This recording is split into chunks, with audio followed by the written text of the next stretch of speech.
जी से कहा कि बेटा मांगो वरदान, क्या चाहते हो? कहा प्रभु कुछ नहीं चाहिए।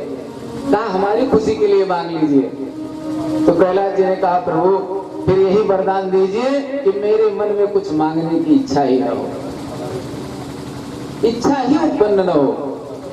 जहि काम तृष्णाम सेवस्य साधु पुरुषान जहि काम तृष्णाम। और सबसे बड़ा दोष हमारा आपका क्या है? अगली लाइन में कहा अन्यस्य दोष गुण चिंतन मासु मुक्त्वा। सबसे बड़ा दोष, सबसे दुख का कारण हमारा जो है वो दूसरे के विषय में ज्यादा सोचना है। जहाँ चार लोग बैठेंगे अपने विषय में कम सोचेंगे, दूसरे के विषय में ज्यादा सोचेंगे कि वो इतनी उन्नति कर रहा है। एक ने कहा अरे उसके तो बड़े ठाठ है, तू नहीं जानता है, सब नंबर 2 की कमाई है। अब बताओ कमाई वो कर रहा है, सिर हम अपना पीट रहे हैं। तो दूसरे के विषय में ज्यादा सोचते हैं, अपने विषय में कम सोचते हैं।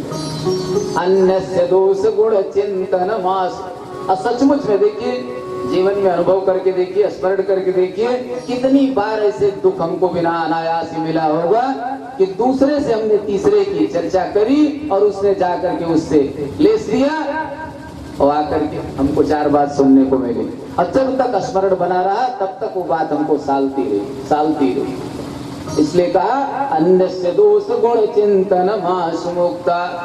किसी के गुण दोष की चर्चा मत करिए। चर्चा करनी है तो गोविंद की चर्चा करिए बस, और किसी की चर्चा मत करिए। सेवा कतार समहो नितराम पिबत्वम। अन्यस्य दोष गुण चिंतन मासु मुक्त्वा सेवा कथा रसमहो नितराम पिबत्वम। और जहाँ भगवान की मंगलमय कथा हो रही हो जा करके रसमहो नितराम पिबत्वम, निरंतर पीते जाइए, पीते जाइए। कहा महाराज कब तक पिए? कहा जब तक रसमय न हो जाए। रसो वैसा, भगवान रसमय है। जब तक आनंदमय न हो जाइए, भगवान स्वरूप न हो जाइए, रसमय न हो जाइए, तब तक कथा सुनते रहिए, पीते रहिए। लोग कथा भागवत में जाते हैं 4 जगह, साल 2 साल खूब गाड़ी दौड़ाई, जहां भी कथा हुई दौड़े दौड़े गए, और साल 2 साल के बाद में कहने लगे अरे हमने बड़ी कथा सुना है, बहुत कथा सुना, हमसे ज्यादा कथा कोई नहीं सुना।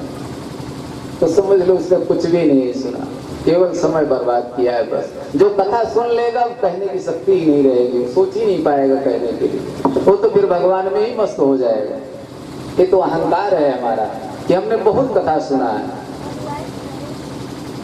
सेवा कथा रसमहो नितराम पिबत्वम। चकाचक कीजिए।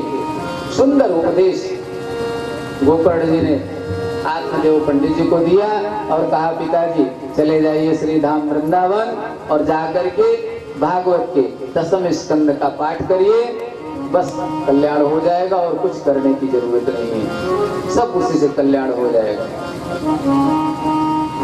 आत्मदेव पंडित जी गोकर्ण जी की एक एक बात गांठ बांध लिया और सत्य निष्ठा से चल पड़े, घर छोड़ करके चले गए वृंदावन धाम।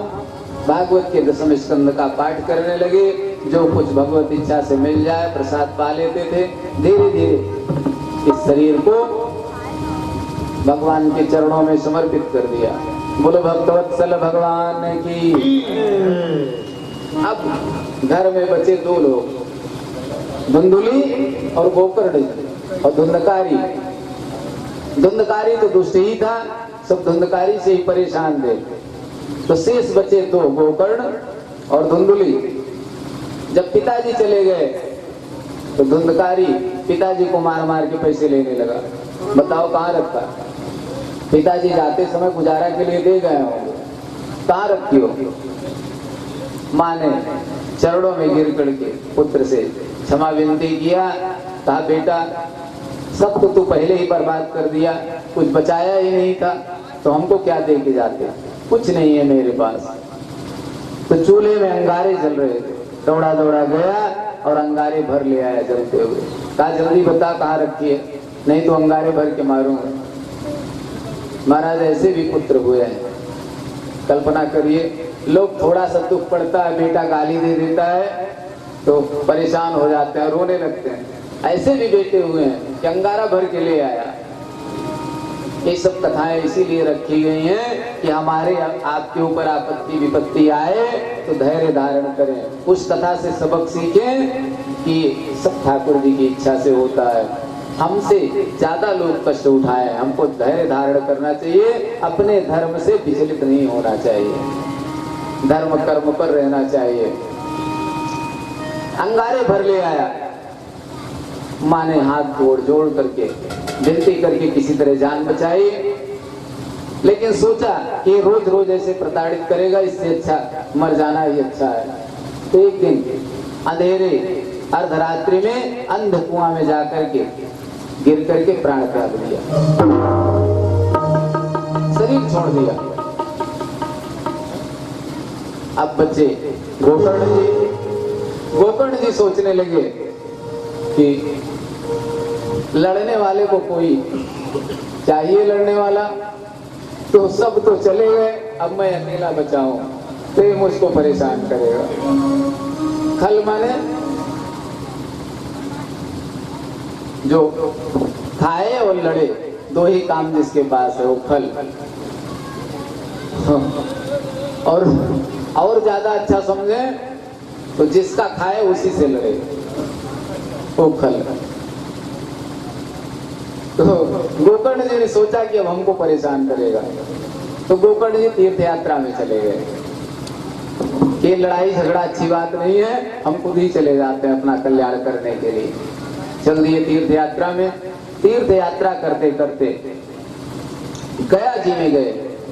जब गया जी गए, ध्यान लगाया, ध्यान लगा के देखा तो पता चला कि हमारे माता पिता और मेरा भैया धुंधकारी सब पधार गए। इधर क्या हुआ, जब गोकर्ण जी तीर्थ यात्रा में चले गए तो धुंधकारी बाजार से 5 वेश्याएं ले आया और घर में रख लिया।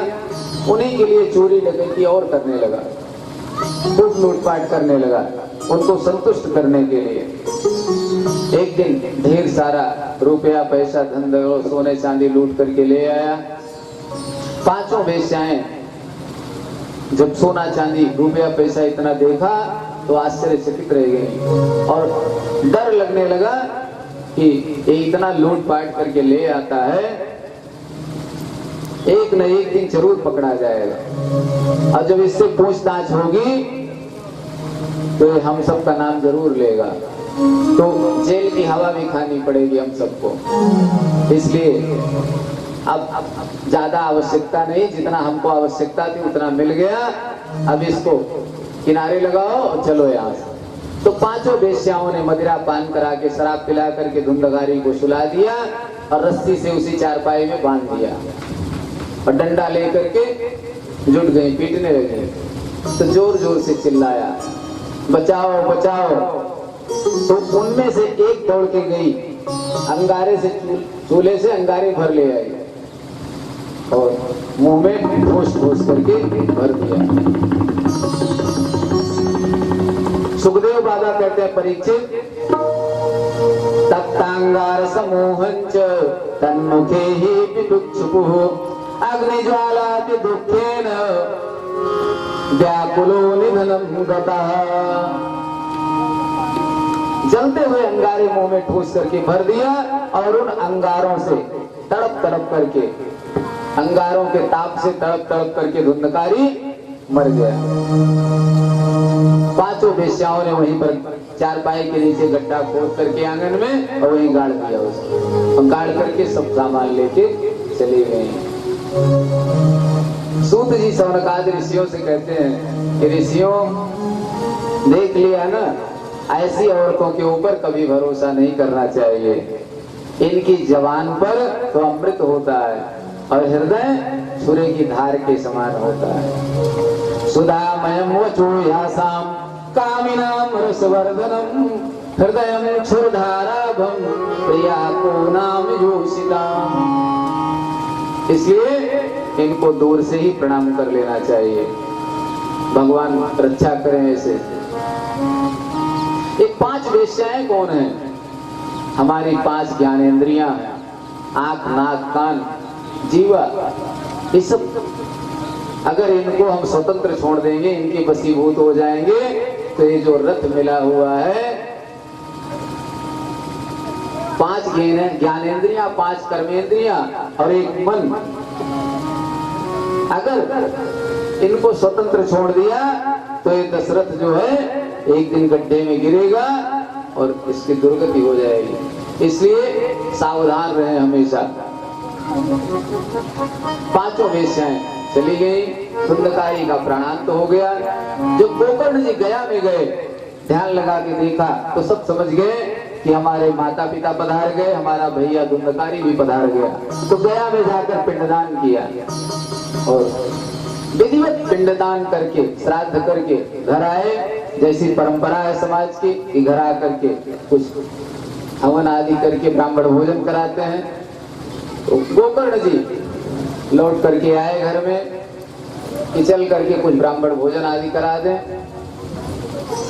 घर में पहले से तो कोई था नहीं, घर वीरान था। रात्रि में विश्राम करने लगे जब, तो वही प्रेत बना धुंधकारी कभी सर्प बन के फुफकारने लगता, कभी शेर बन के गुर्राने लगता, डरवाने लगा। गोकर्ण जी घबरा गए, लेकिन विद्वान थे, ज्ञानी थे, इसलिए विचलित नहीं हुए और पूछा, भाई तुम कौन हो? तो जोर जोर से रोने लगा।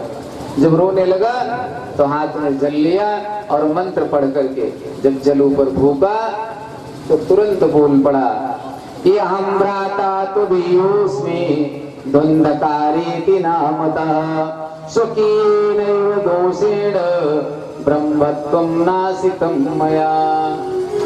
भैया मैं आप ही का भाई धुंधकारी हूँ और अपने ही दुष्कर्मों के कारण आज भयंकर प्रेत बना बैठा हूँ। ये जब जीव जन्म लेता है तो सब ब्रह्म स्वरूप होता है। जब जीव का जन्म होता है तो इंद्र घबरा जाता है कि कहीं इतना बड़ा तपस्वी न हो जाए कि 100 अश्वमेध यज्ञ करके मेरा सिंहासन छीन ले। देवराज इंद्र का आसन डोलने लगता है। लेकिन जन्म लेने के बाद जैसे ही पृथ्वी से संपर्क होता है, बच्चा बड़ा होने लगता है। जो ब्रह्म स्वरूप था, भगवत स्वरूप था, अब वो बड़ा हो करके मनुष्य स्वरूप भी नहीं रह गया, मनुष्यत्व भी उसमें नहीं रह गया। समाज की अच्छाइयां तो नहीं सीखा, लेकिन दुष्कर्म सीखता चला गया। ब्रह्मत्व सब नष्ट कर दिया, मनुष्यत्व भी नहीं रहा, अपने मानव धर्म को भी भूल गया। एक पथिक जा रहा था, गर्मी का दिन था, ऐसे बड़ा प्यासा था, प्यास से छटपटा रहा था बेचारा, कहीं पानी का स्रोत नहीं दिखाई दे रहा था। एक गली से गुजरा तो एक रईस का मकान दिखाई दिया सुंदर। गेट की तरफ झांक के देखा तो एक स्वामी जी घर के कुर्सी पर बैठे थे, सामने मेज रखी थी, मेज पर पैर रखे थे और पेपर पढ़ रहे थे। बगल में सुराही में जल रखा हुआ था, गिलास रखा था। राहगीर खड़ा हो गया और आवाज लगाया कि भगवान बहुत प्यास लगी है, पानी पिला दीजिए। तो गृह स्वामी ने चश्मा ऊपर किया और कहा, खड़े रहो, आने दो, कोई किसी नौकर को आने दो, पिला देता हूँ। फिर पेपर पढ़ने लगे। राहगीर कुछ देर खड़ा रहा नहीं गया, प्यास से तड़प रहा था। तो फिर पूछ लिया कि भगवान बहुत प्यास लगी है, प्राण निकल रहा है, थोड़ा जल पिला दीजिए, कृपा कर दीजिए। फिर चश्मा ऊपर किया, कह दिया ना, खड़े रहो, आने दो किसी आदमी को। फिर कुछ देर खड़ा रहा, पेपर पढ़ने लगे, अपने कार्य में व्यस्त। राहगीर से रहा नहीं गया तो अंत में सोचा कि ये पानी तो पिलाने वाला है नहीं, एक बार और कोशिश कर लूं। तो राहगीर ने कहा कि भगवान प्राण चले जाएंगे, थोड़ी देर के लिए आप ही आदमी बन जाओ, थोड़ी देर के लिए आप ही आदमी बन जाओ। तो हम आदमी तो बन नहीं पाए। ब्रह्म स्वरूप जो जीव जन्म लिया वो धीरे धीरे बड़ा होकर के समाज के दुष्कर्म सीखता गया, अहंकार पालता चला गया, आदमी नहीं बन पाए। और भगवान बनने के लिए हम परेशान है, झगहोड़ मची है कि हम भगवान बने, हमारी भगवान बन के पूजा हो।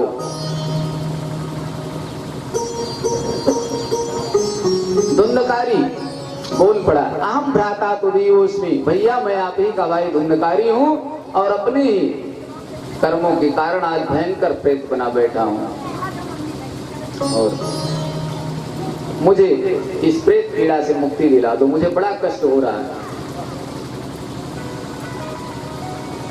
गोकर्ण जी ने कहा भैया मुझे आश्चर्य होता है कि मैंने जाकर के गया में पिंडदान किया और विधिवत पिंडदान किया, कोई औपचारिकता पूरी नहीं किया, फिर आपकी मुक्ति क्यों नहीं हुई?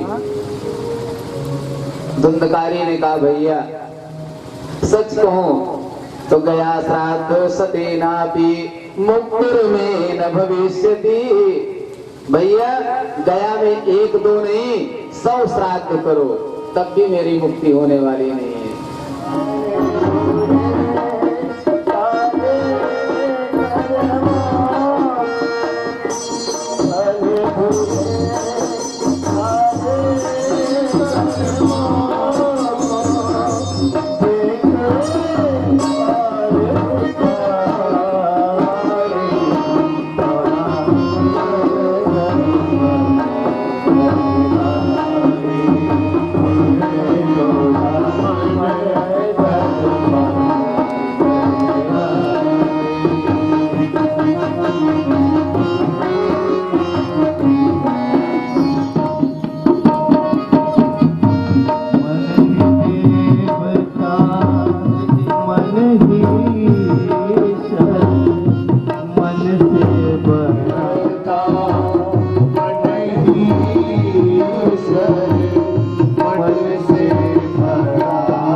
धुंधकारी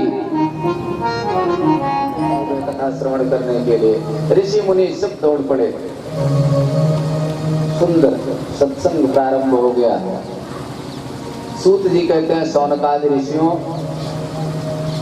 जब गोकर्ण जी कथा सुनाने लगे तो सामान्य श्रोताओं की तो बात छोड़िए, प्रहलाद स्थालधारी तरल गति तया चोद्वा कांसधारी वीणाधारी सुर ऋषि स्वर कुशल तया राग करता अर्जुनो भूत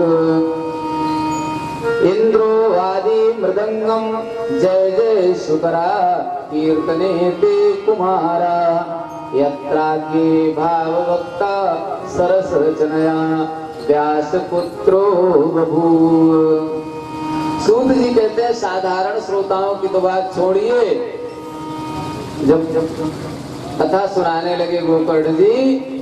तो प्रहलाद तालधारी, प्रहलाद जी ताली बजाने लगे। प्रहलाद जी प्रकट हो गए, ताली बजाने लगे।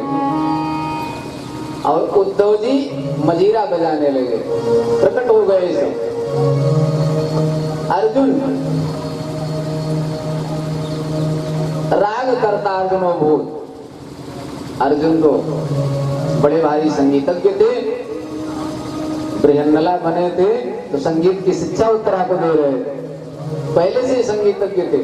तो इन्होंने राग छेड़ दिया, अनेक राग रागनियों में संकीर्तन करने लगे। राग करदार्जुनो भूत इंद्रो आदि मृदंगम, देवराज इंद्र मृदंग संभाल लिए, मृदंग बजाने लगे। ढोलक की तरह मृदंग होता है, थोड़ा लंबा होता है, पतला होता है। मृदंग बजाने लगे, मृदंग पर थाप देने लगे। जय जय शुक्रा कीर्तन कुमारा।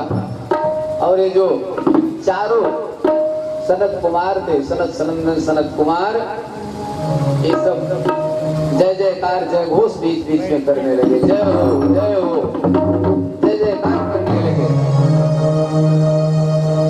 यत्राग्रे भाव भक्ता सरस रचनया व्यास पुत्रो बभूव। और उसी समय भगवान सुखदेव जी प्रकट हो गए और प्रकट होकर के भागवत के श्लोकों का गायन करना प्रारंभ कर दिया। प्रेम से बोलिए श्री भागवत भगवान की जय, श्री वृंदावन बिहारी लाल की जय। ननर्तमध्ये त्रिकमेव तत्र भक्त्या दिकानां नटवत् सुतेजसाम् अलौकिकं कीर्तनमेतदीक्ष्य हरि प्रसन्नो विवचो ब्रवीतम्। और जहाँ इतना दिव्य संकीर्तन हो रहा हो, इतने बड़े बड़े श्रोता उपस्थित हो, क्या पूछना है, भगवान प्रसन्न न हो? तुरंत ही भगवान प्रसन्न हो गए। आइए हम आप भी भगवान के स्वरूप का दर्शन करें, संकीर्तन करें, वाणी से गायन करें और भगवान के स्वरूप का हृदय में ध्यान करें। निकुंज में भगवान कैसे विराजमान होते हैं। हरि कुंज में विराजे घनश्याम राधे राधे, घनश्याम राधे राधे, कुंज में विराजे घनश्याम राधे राधे, घनश्याम राधे राधे, घनश्याम राधे राधे, घनश्याम राधे राधे, घनश्याम राधे राधे, घनश्याम राधे राधे, घनश्याम राधे राधे, घनश्याम राधे राधे, जिने बिराजे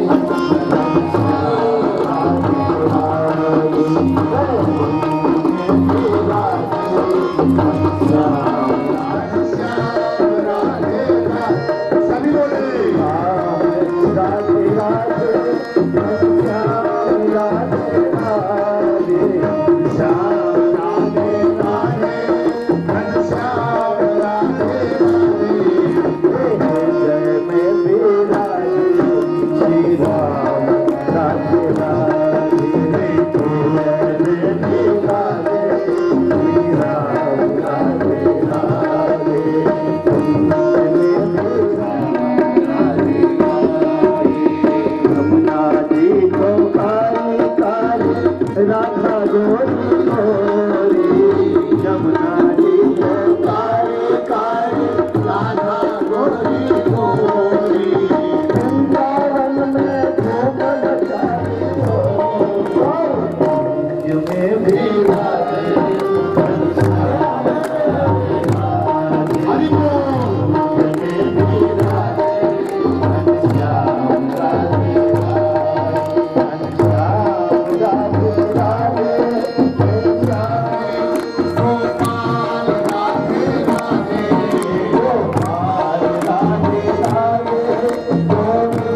राम